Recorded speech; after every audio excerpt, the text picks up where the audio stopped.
And my final video of the day, I want to talk about something on Wolf Street and actually marketoracle.co.uk from a year ago, that one, the Market Oracle.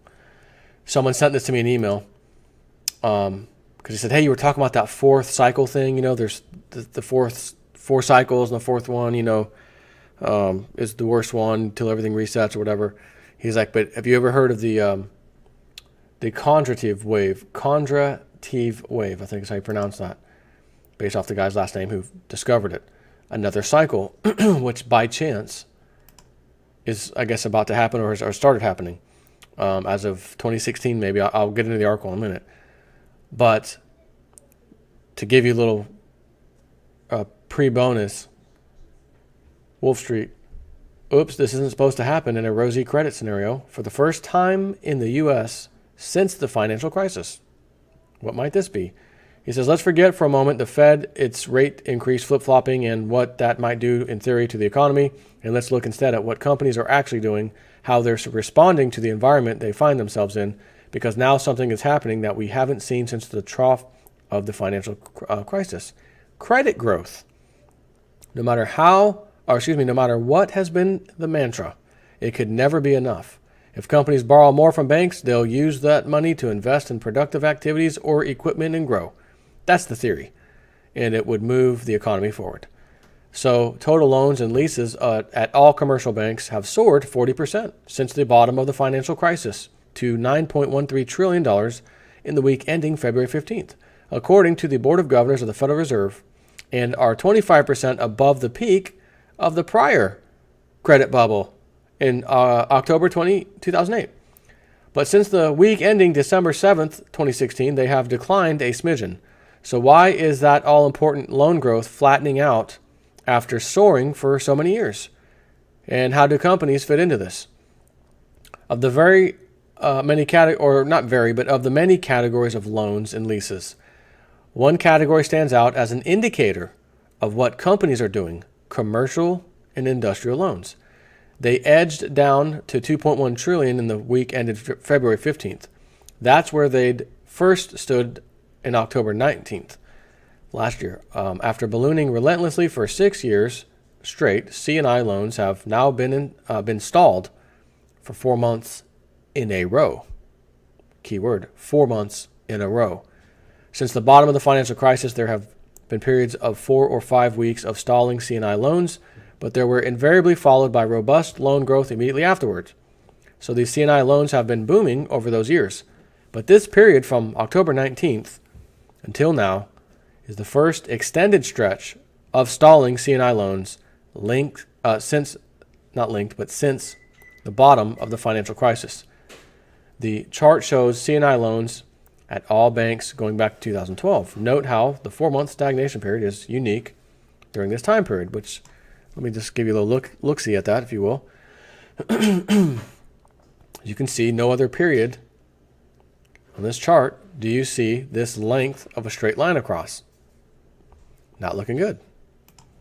C&I loans are a sign of what businesses of all sizes are doing, from the small company that is borrowing to buy a piece of equipment to the largest behemoth that is funding its inventories. These loans show whether companies in aggregate are expanding their investment or pulling in their horns. In that manner, C&I loans are tightly connected to the real economy. They grow when the economy grows, and they decline when the economy declines or heads south. And let's look at this one. The chart shows C&I loans going back to 1988, covering the last 3 recessions. The turning points are all circled in red. Isn't that amazing? If you were a betting person, would you bet that maybe, just maybe, we've reached a turning point? And it might be just as sharp of a turning point as we see here in 2008, possibly. I wouldn't bet on it. Wouldn't bet against it, I should say. The turning point during the financial crisis was unique, a sudden deep collapse in credit. The timing of a turning point may not be perfectly aligned with the beginning of a recession, but dang it, it's close. I think that speaks volumes. So I was talking about the other thing, with the 4-wave cycle, the last fourth wave, whatever. It's like roughly 80-year cycle. Each cycle, 1, 2, 3, and 4 are about 20 years apiece. Just did that video. But someone sent me this one and said, hey, this is it's not the same cycle, but it's actually similar, and it kind of points to the same thing. So this is my kind of thing. Okay, I've got one cycle over here that says, got a problem. Another different cycle, completely different math on that one. Got a problem here. And they point to the same time frame. Excuse me, hang on a second. Let me clear my throat. All right, so it says nature functions in cycles. Each 24-hour period can be divided into smaller cycles of morning, afternoon, evening, and night. The whole year can be divided into seasonal cycles. Similarly, one's life can be also divided into cycles. Cycles are abundant in nature. We just have to spot them, understand them, and prepare for them, because they happen whether we like it or not. How many times have you heard me say about cycles? The sun goes up, the sun goes down, the sun goes up. I give these stupid little analogy things all the time. Likewise, economic experts have noticed that the world also follows different cycles. An important pioneer in this field was the Russian social economist Nikolai Kondratiev, also called Nikolai Kondratiev. What? Also called, it's the same name. It's the same name. A relatively unknown genius. So what is this thing? Geniuses have been known to defend their principles and beliefs, even at the cost of losing their lives. They may die, but their legacy lives on, as did Kondratiev. He was an economist who laid down his life defending his beliefs. He was the founding director of the Institute of Conjecture, a famous research institute, which was located in Moscow. He devised a 5-year plan for the development of agriculture in Russia from 1923 to 25. His book, The Major Economic Cycles, was published in 1925, in which his policies were in stark contrast to that of Joseph Stalin's. As a result of this, Kondratiev was arrested in 1930 and given a prison sentence. This sentence was reviewed, and consequently, he was executed in 1938. What a tragic loss of such a genius at only 42 years of age. He was executed because his research proved him right and Mr. Joseph Stalin wrong. Nonetheless, his legacy lives on, and in 1939, Joseph Schumpeter named the waves Kondratiev waves, also known as K-waves. So what are the K-waves? Investopedia defines the Kondratiev wave, or K-wave, as a long-term cycle present in capitalist economies that represents long-term, high-growth, and low-growth economic periods. The initial study by Kondratiev was based on the European agricultural commodity and copper prices.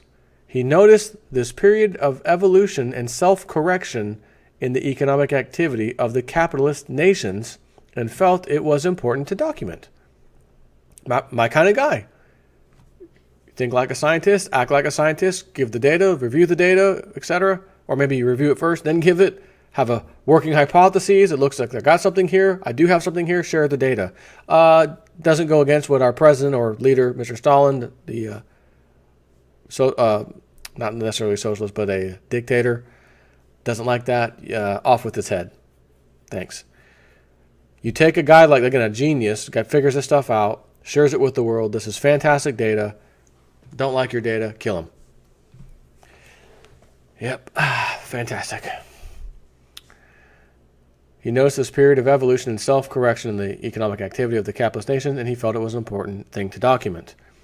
These waves are long cycles lasting 50 to 60 years and consisting of various phases that are repetitive in nature. Now remember, he says they are divided into 4 primary cycles. Now, the other one I told you about the other day, that cycle, was roughly, and it did sway a little bit, but roughly 80 years. And each of those 4 were approximately 20 years, 20, 40, 60, 80. The last one, not looking too good, right? That's how it ended.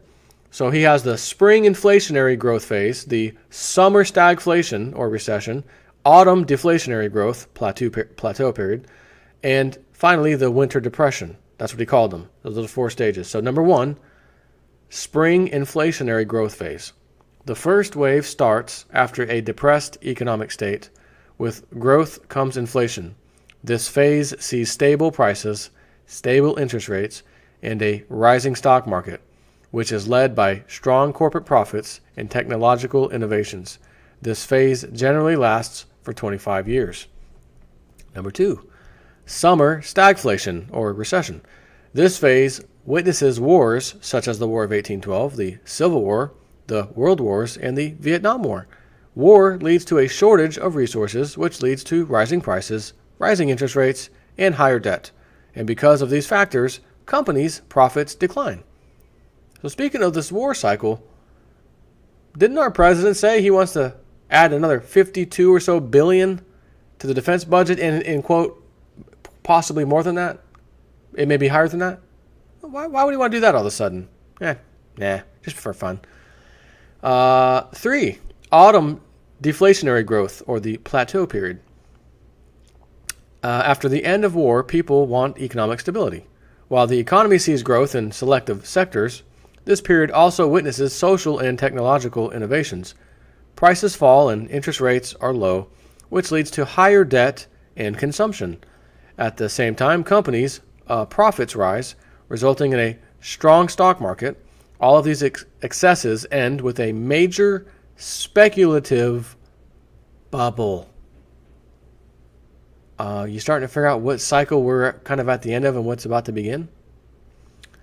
Winter depression, the 4th cycle. This is a period This is a period of correcting the excesses of the past and preparing the foundation of future growth. Prices fall, profits decline, and stock markets correct to the downside. However, this period also refines the technologies of the past with innovation, making it cheaper and more available for the masses. Accuracy of the cycle over the last 200 years. The K waves have stood the test of time. They have correctly identified various periods of important economic activity within the past 200 years. The chart below outlines its accuracy. So I'm going to pull this up for you in case you want to go along with me. The K waves, a schematic drawing showing the world economy over time according to the K theory or quantitative theory. Steam engine, cotton, railway, steel, electrical engineering, petrochemicals, automobiles, and then information technology. But if you notice, we're on the down part of the wave, right? PRDE, prosperity, recession, depression, and improvement. So if you look at one of the waves, which let's look at the first one in 1800 or so. Prosperity on the way up, recession at the very top starts to go down. Hang on, I got to get this phone call. Pause this real quick. All right, sorry about that. I had a phone call I had to take. And I said, well, since I kind of forgot where I was in this place, I'll just go ahead and have a couple slices of pizza while I'm at it. But I do remember prosperity, recession, depression, improvement. So down here, he says, no principles in the world is left unchallenged. Similarly, there are a few critics of the K-waves who consider it useful only for the pre-World War II era. They believe that the current monetary tools, which are at the disposal of the monetary agencies, again, such as the Fed, can alter the performance of these waves. There is also a difference of opinion regarding the timing of the start of the wave. So, in other words, there's definitely some wiggle room in here. But if you look at these, where exactly are we at? Spring, 1950, summer, autumn, winter is past 2000, and he says, to 2020 question mark, the bottom, as we head towards there, it's possible. And this is through October 2003, this one. Again, it points to later in the, actually the same exact time frame, 2020. So anyways, A closer study reveals that the cycles are being pushed forward temporarily. Any intervention in the natural cycle unleashes the wrath of nature, and the current phase of economic excess will also end in a similar correction. The K-wave winter cycle that started in 2000 was aligned with the dot-com bubble. The current stock market rise is fueled by the easy monetary policy of the global central banks. Barring a small period of time from 2005 to 7, when the mood of the public was optimistic, the winter cycle had been spent with people in a depressed social mood. The stock market rally from 2009 to 2015 will be perceived as the most hated rally and the one most laden with fear. Every dip of a few hundred points in the stock market starts with a comparison to the Great Recession of 2007 through 9. The mood excludes fear and disbelief that the efforts of the central banks have not been successful and are unable to thwart off this winter cycle as predicted by the K-waves. The winter is here and is reflected in the depressed social mood. How to weather out the brutal winter. In the last phase of the winter cycle from 2016 to 2020, which is likely to test us, the stock market top is in place. Global economic activity has peaked. Terrorism further threatens our lives. Geopolitical risks have risen. The current levels of debt across the developed world are unmanageable, and a legitimate threat of a currency war occurring will all end with the Great Reset, he says. Gold will be likely to perform better during this winter cycle. Get in love with that yellow metal. It's the blanket which will help you withstand this winter. And again, the winter being the cycle. Conclusion.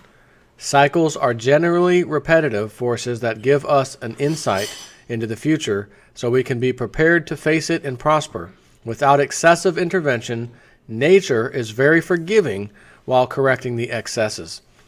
But if one meddles with nature, it can be merciless during the correction. The current economic condition will end with yet another reset in the financial markets. Prices will not rise forever, and a correction will take hold eventually. Until then, we follow and trade accordingly. I will suggest the necessary steps to avoid losses and prosper from market turmoil when that unfolds, etc. Trying to see when this was actually posted. If there's a date. Yeah, that's right. It was a year ago. So August 17th, 2016. When he wrote this. This was the Market Oracle site. And again, it just, everything is like pointing. Everything is pointing to over-indebtedness, massive bubbles everywhere. And when I tell you and have told you, you are going to find the deals of a lifetime when all this goes down. I'm not kidding. And those of you who played your cards right, stack some metals, precious metals. Maybe you have some cash on the side, but even if you don't, you'll be able to sell those metals for a handsome return and go buy some other assets, whether you want to maybe get into real estate or something, and you decide, well, I've always heard people complain about owning houses and the tenants and rent and them destroying the houses, and I got to pay for everything. It's a little different if you own the property outright. When you're charging $1,300, $1,400, $1,500 a month for rent, and you own the house outright, and essentially the insurance and taxes, let's say, are $300 to $400 a month, and I'm talking average Florida property, $300 to $400 a month for taxes and insurance. You're pocketing essentially around $1,000. If you had 3 or 4 of those properties, that's a nice little return income, isn't it? And then at some point in the future, when you decide it's really time to retire, I don't want the rental income, I'm just going to sell all the houses. Get rid of it, take a nice lump sum payment. When everything clears up in the economy, if you will. When the next reset is done and over with and we get past that or whatever. You might just say, I don't want to mess with real estate. I just want to buy all my stuff outright. I own a house. It's paid for. I don't need a lot of money to live on, and I'll be fine anyways. I don't want to do all that stuff. Except have the silver and gold on the side to sell and make a huge profit for when this happens. I've always been on the opinion, I'm not here to make huge profits of gold and silver. I don't tell you, go get it because you're going to be filthy rich. It's only to protect your wealth. These items cannot go to the price of zero. It takes way more money to get them out of the ground. Nobody's going to work for free. And the mining equipment and the expense they have is insane, okay? Not only that, but you're going to have a flood of people figuring out my wealth is going down in my country's currency, whatever country you might live in. Gold, history, safe asset, silver, same thing, I want it. Which will, I repeat, will cause a bubble in the metals prices. And that's when you want to sell. And that, because of the declining dollar value, devaluations that have to come, it will not be absurd to see 100, 200, 300, etc. price silver. It is going to happen. Why? It's a mathematical certainty. Take care.